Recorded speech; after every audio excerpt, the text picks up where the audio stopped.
Good morning and welcome to this video on this beautiful sunny and windy day in the age of social distancing, where there is no one else around here, so I can safely take off my mask.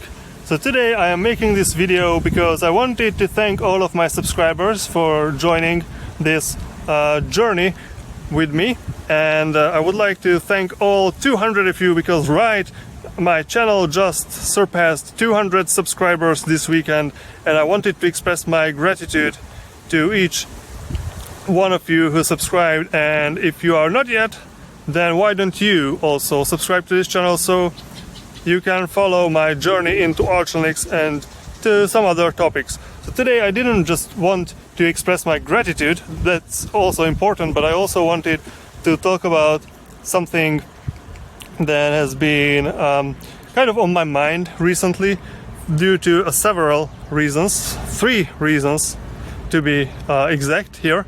And one of the reasons is because I am trying to invest my money, and so I found a very good opportunity for me to put my disposable income away in a way that can be, good for the future of myself. And I also found some interesting videos, especially one video by Coffeezilla on day trading on YouTube, which is very interesting. And this is also very interesting because even just a few days before I saw that video, I've been talking to one of my friends who is also interested in investing in the stock market and has been doing that for a while now, buying and selling stocks basically on a platform. So I wanted to talk about that because money is very important. So of course we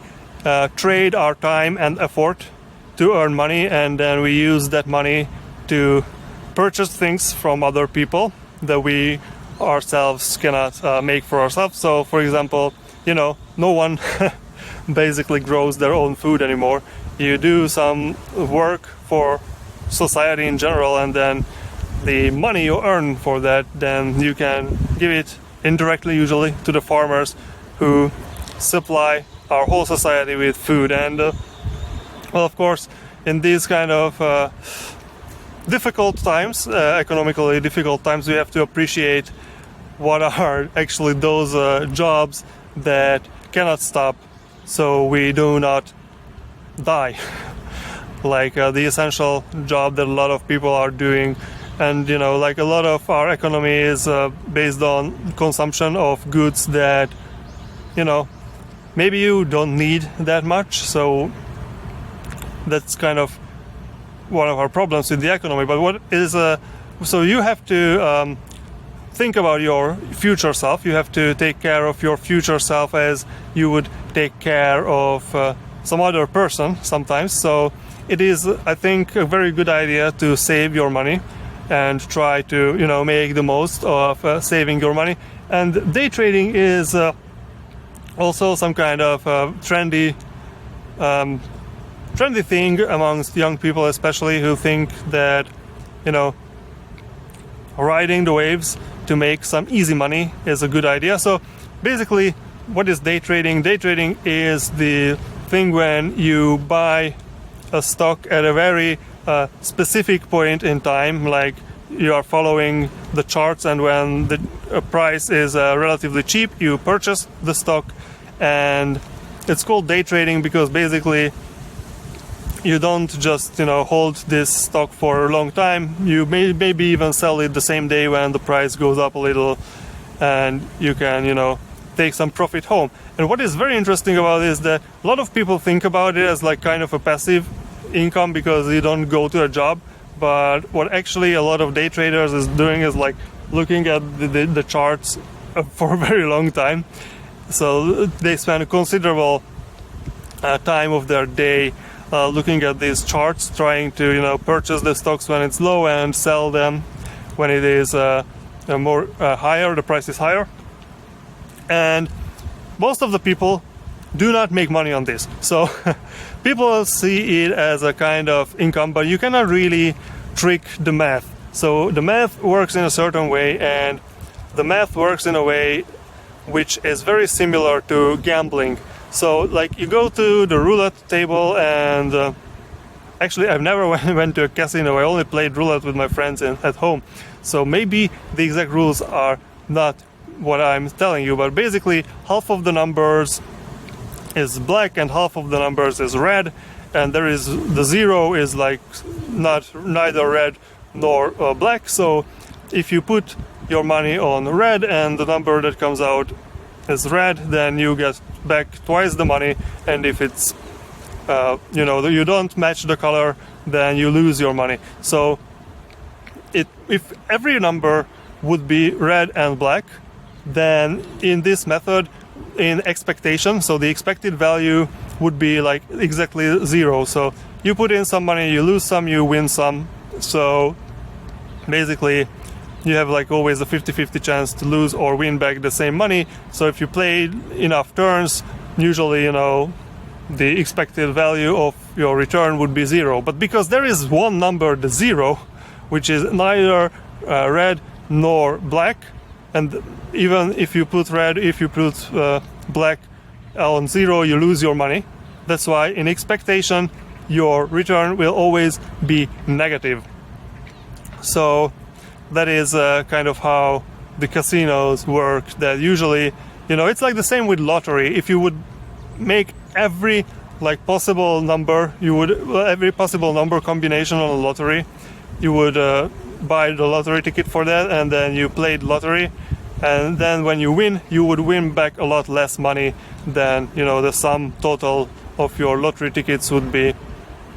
And the only reason why we have quite often winners in lottery, because a lot of people play with a lot of numbers, and most of the people never win anything.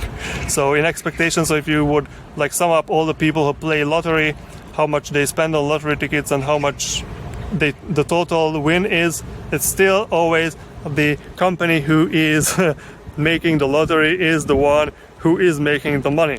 And when you trade stocks, the only difference here is that you kind of don't see it as gambling, but in short term, so basically what is a stock price? You have to understand what the stock price is.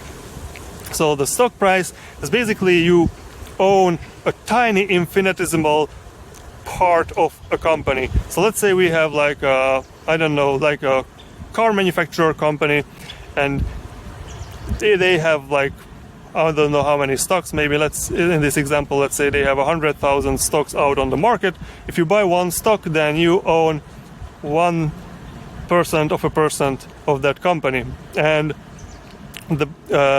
basically the original reason behind this is that this way a lot of people can purchase small amounts of the company, and their money is going into the company, and so this way a lot of people can share the ownership of the company, and this way they can have much more money from which they can purchase the factory, purchase the robots that make the cars. And when the car manufacturer makes profit, then this profit is split up to the owners of the shares, and this is the dividend which you usually get maybe once a year or something like that. So this would be the original concept behind shares. But based on what you expect this value of this company will be in the future, or how much shares they will give you, you can sell your own share to someone else.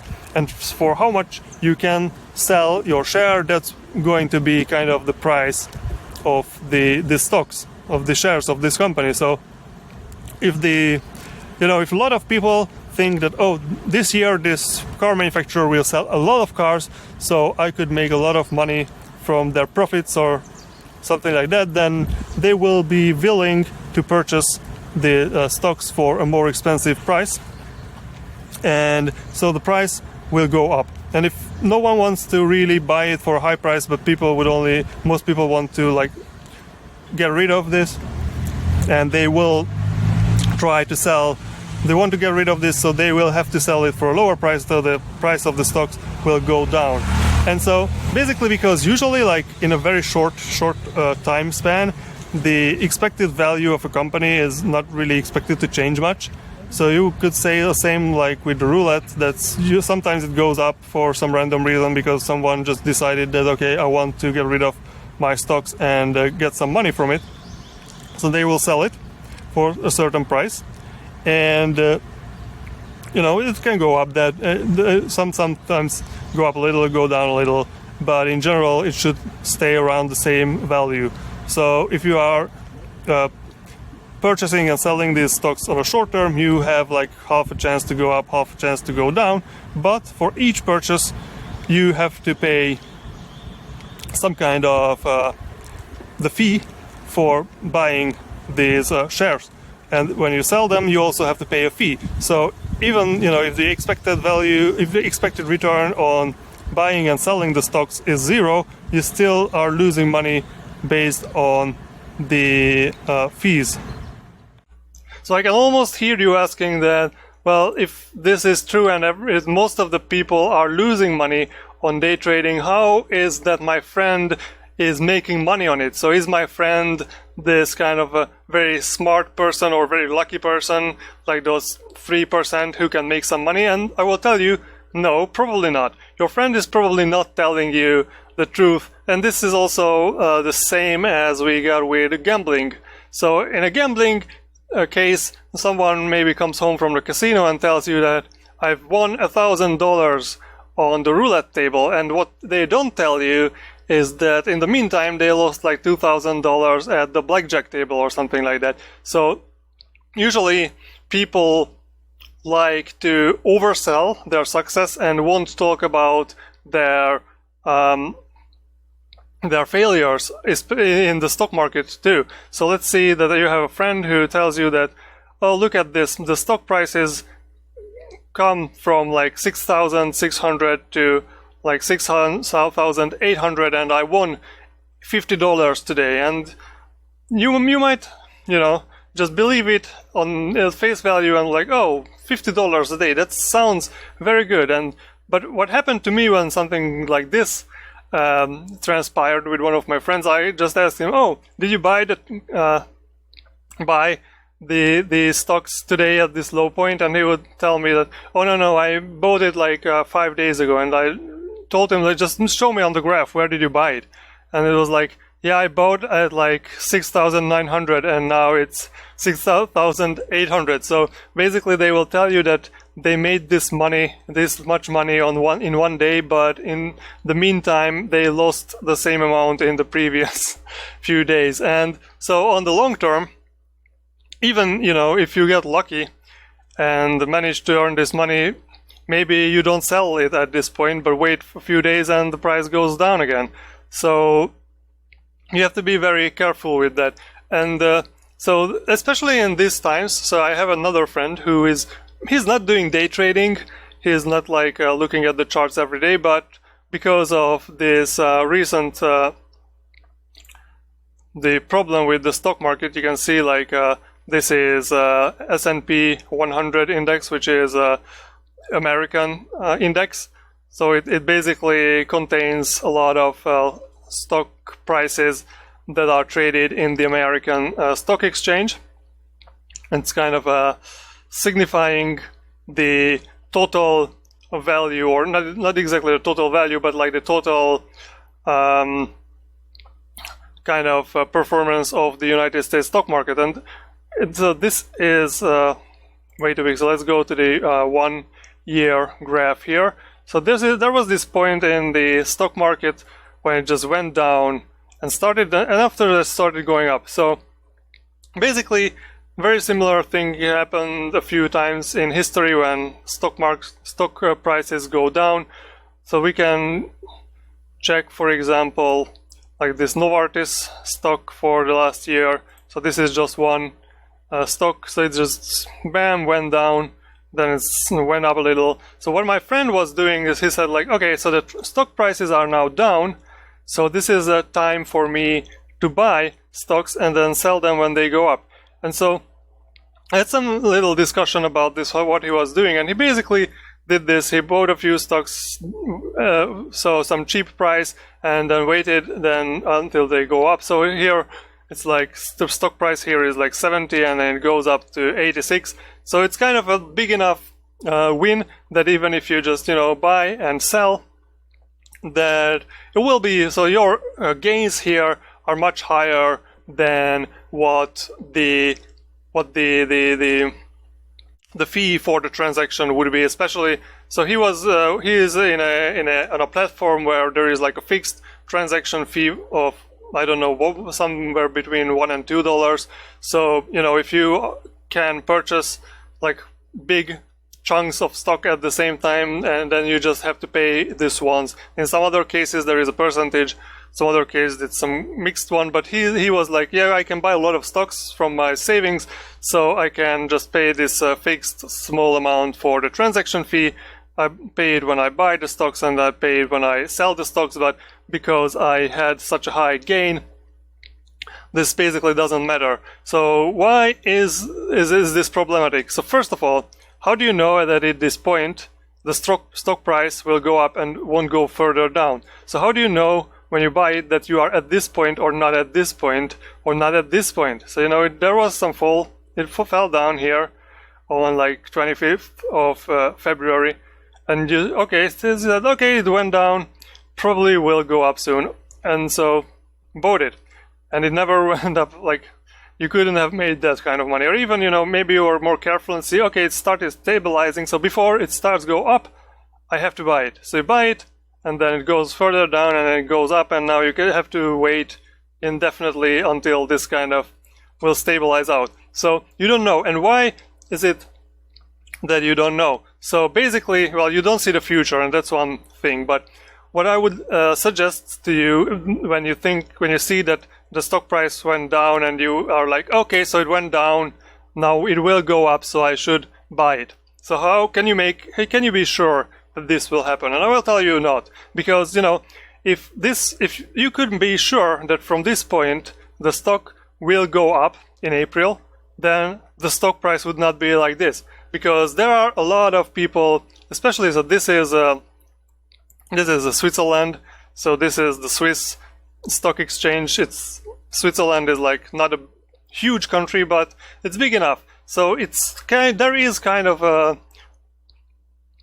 close to the market equilibrium when people are basically the collective wisdom of the market sets the price of these. So this is a big company. This is a big pharma company, a lot of investors.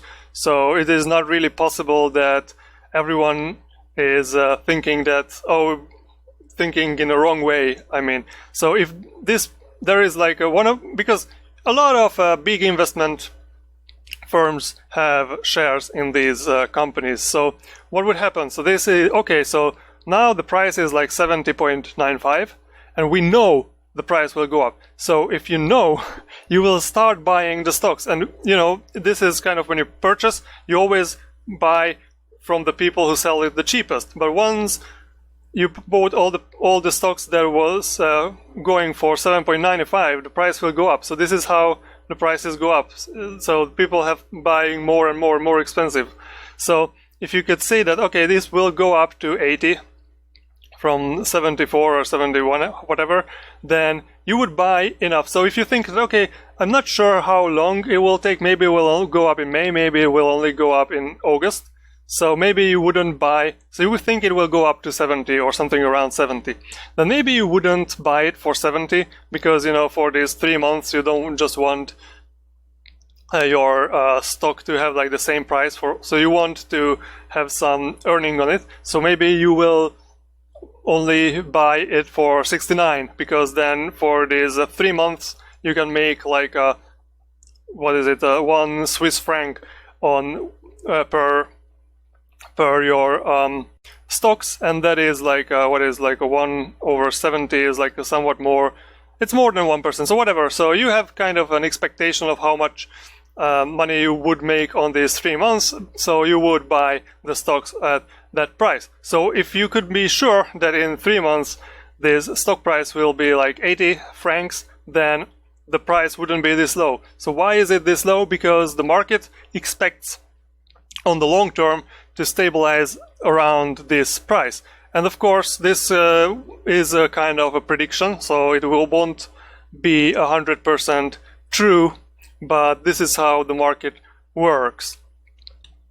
And of course, these kind of predictions which define the price of the current price of the stock also contain probabilities. So maybe there is a 50% chance that it will go up to 80, or it has a 50% chance to go down to 60. And so that's why the price is around 70. So of course, it also can contain some kind of possibility that this company will just go under and the stock price will just, be zero. And that probability is also in this. And if you buy a stock or buy stocks at this point, just for the sole purpose of now it's down and it will go up and it will be fine, then you have a chance that your money will disappear if the company you bet on goes down. So this is why I'm saying that this kind of speculative, like day trading, or even like a few, if you're not just thinking in days but in months, that's kind of short-term investment in this way is a kind of a gamble, because if there are predictive capabilities, if the market, if the participants of the market are capable predicting the future quite well, so then these prices will be such that if you invest in like a kind of a representative sample of a lot of stocks, then on average you will have some kind of zero, because like a zero return, because some will go up, some will go down.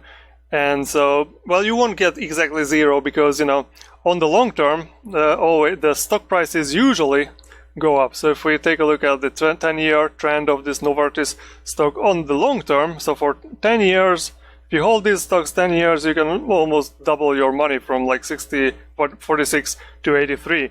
So on long term, prices go up. This is like because the economy expands, your money, the value of the money, there is inflation. So generally, of course, people buy stocks with some kind of expectation that its price will go up. And so the companies are working in the direction that their value should go up. And you can take a look at, like, for example, Microsoft Corporation. It's like very smooth curve for the last 10 years. Or Apple, it's not that smooth, but it's also like gone up in 10 years from 35 to like 330. So on long term, if you hold your stocks for a long term, of course you are expecting some return on your investment, some kind of going up, but that is not day trading. So from that, let's go to my not investment advice. So this channel is not an investment channel. I am not an expert on investment. I am just your regular Joe who wants to keep his money in somewhere where it's kind of safe. So you can say like, oh, I wish I bought the Apple stocks when it was like 36 US dollars, and now I would like almost tenfold. I would almost have tenfold the money after like 10 years. But there is a reason why the stock price was valued at $35 10 years ago. So if you are at this point, would you bet on Apple that it will go up and it will be like $3,000 per share when we reach 2030? You don't know. The Apple's price could go down and hit the ground. The same was true here. It could have gone down. It could have gone like less steeply up. Like Microsoft also did quite well. But like Novartis, it only doubled in 10 years. And doubling the price in 10 years? What is... So let's take a look at this really fast. So if the price doubles in 10 years, that means that we have to root 10, 2 and 10, I think. Yeah, so this is like 7% yearly growth. So basically 7% on your investment is really good, but if you go back to Apple and they say it's like tenfold increase, that will be equivalent of 26% a yearly return on your investment.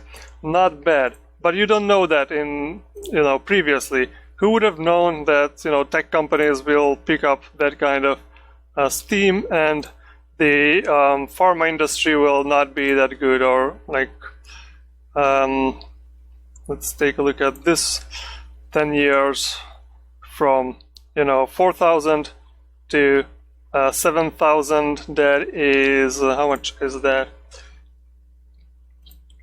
7,000, 4,000, it's 1.75, yeah. So that's kind of 5.7% yearly return on investment. So that's not bad. So that's a lot more money than what you would have gotten if you put your money just in a savings account, or even if you borrowed your money to the government in like a government fund, or what is it, a government bond. And so it is definitely worth keeping your money in some kind of the what is it, the stocks. So how do you do that? So my strategy is that these kind of stock prices are so quite high. So can you at one time get $187 to buy one Microsoft one stock from Microsoft, or one stock from Apple? And it is just one company, and as we talked about, there is always a slight chance that a company will go down under, and you don't know that beforehand. So you can minimize this kind of risk by purchasing a lot of different company stocks. So some will go up, some will go down, but in general, as we can see on this graph for the Standard & Poor, so S&P 100 index for the US, on the long term, the stock exchange goes up.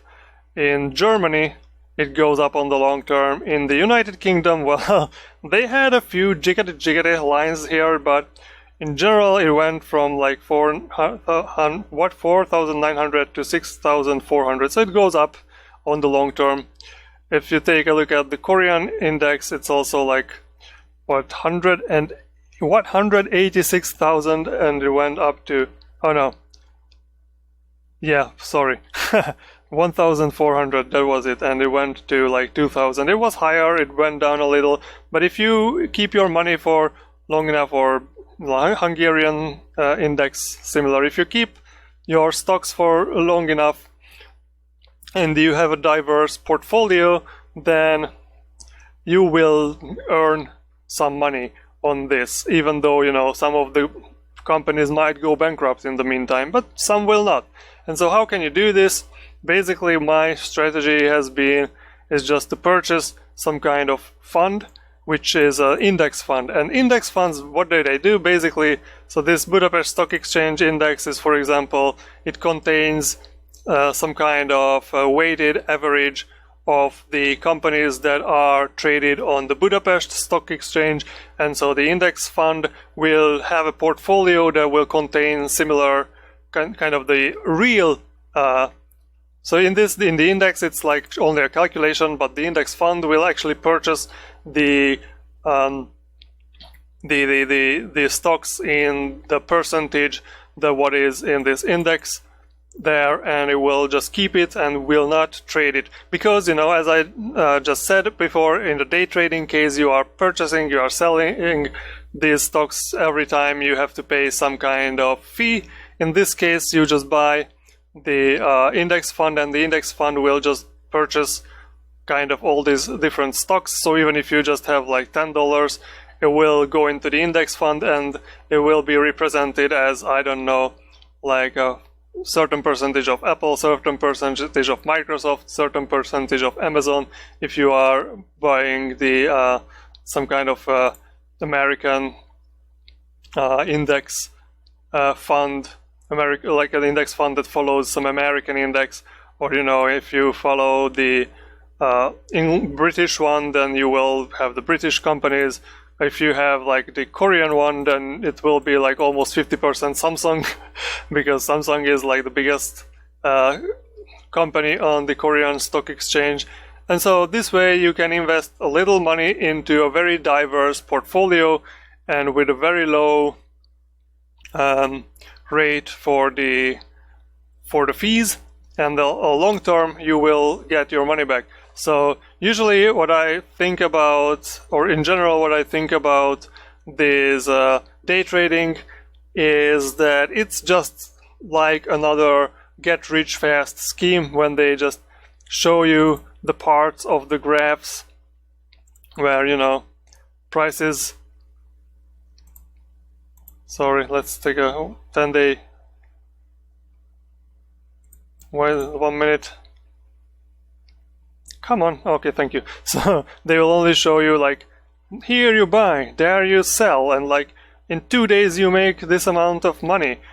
And this sounds very, very good. So if someone told you like it's from 6,630 to, let's do some calculations just for the fun of it. If I'm already, this video is already this long, and if you've been watching me, you can handle watching me do some more calculations. So here we go from 6,600 to 7,040.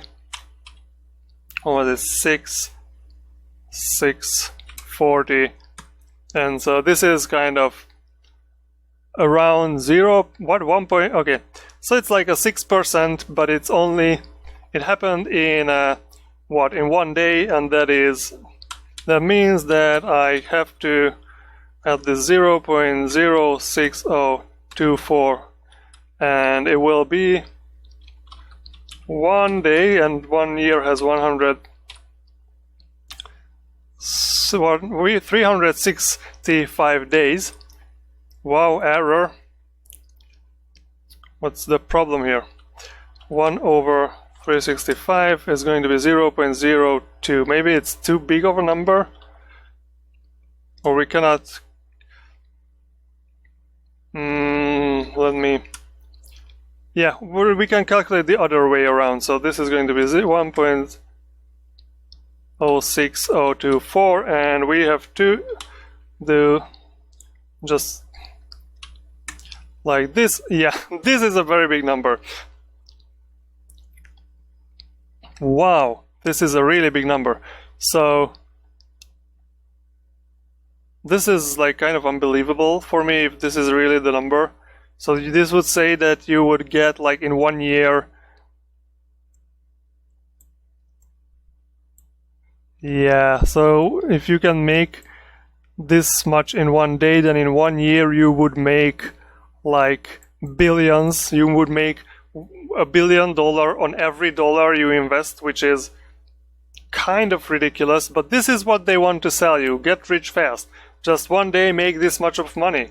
But you cannot do this. It's impossible because you don't see the future. You don't know when to buy and when to sell to have the optimal outcome. So that is my opinion on day trading and in general on how to handle your money. So be careful, diversify. I am not giving you financial advice here. I'm just telling you my opinion. And thanks again for the 200 subscribers. And so if you enjoy what you see here, subscribe if you have not yet done so. Like this video if you thought it was interesting. Leave me a comment if you have your own opinion on these subjects.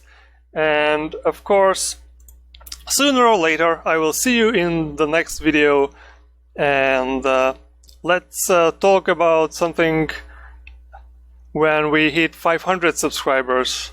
Well, I will talk about some things before we hit 500 subscribers, but anyway, that's the next milestone I set for myself. So see you in the next video. Bye bye.